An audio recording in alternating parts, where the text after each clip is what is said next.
Years ago, when my children were little and money was tight, I have to admit I despised some of the adverts that came on TV at this time of year.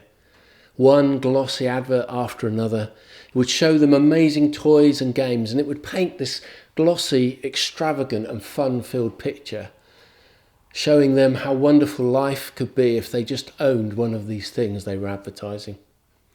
I felt sure that the reality of our family Christmas would be somewhat disappointing. Neither were things necessarily much better when we went to church, for the Christmas story itself was often presented in a way that seemed to me to be way too cosy, almost like a Disney film. So the stable turned out to be quite the loveliest place for a mother to give birth. Shepherds in the middle of the night were the most welcome of visitors to this new mum, and animals were gently lowing, whatever that means.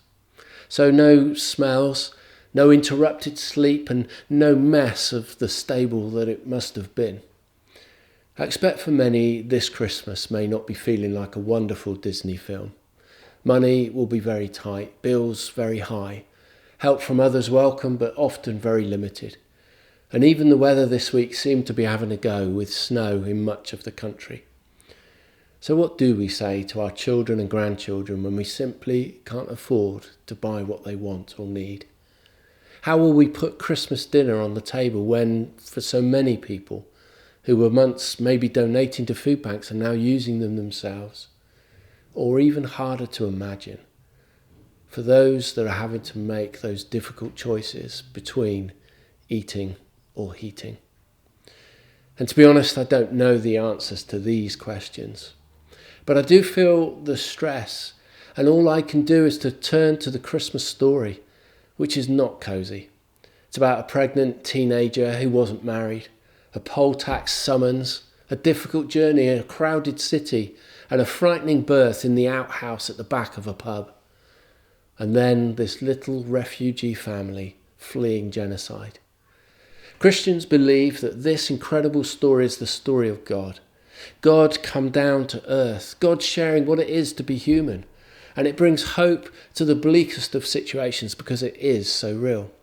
And it resonates so powerfully with the dark and often difficult things that we experience. It is therefore light in the most oppressive darkness. The story of God amongst us might enable us, however challenging things are, to have a very happy Christmas. And maybe even make the next fortnight, as we get ready for Christmas, a little less stressful. Because God did indeed come down to earth, not in a Disney film, but the reality of real life with all its mess and all of its uncertainty. And you know, he did so that we, despite all of our mess and all of our uncertainty, can truly and really get to know him this Christmas.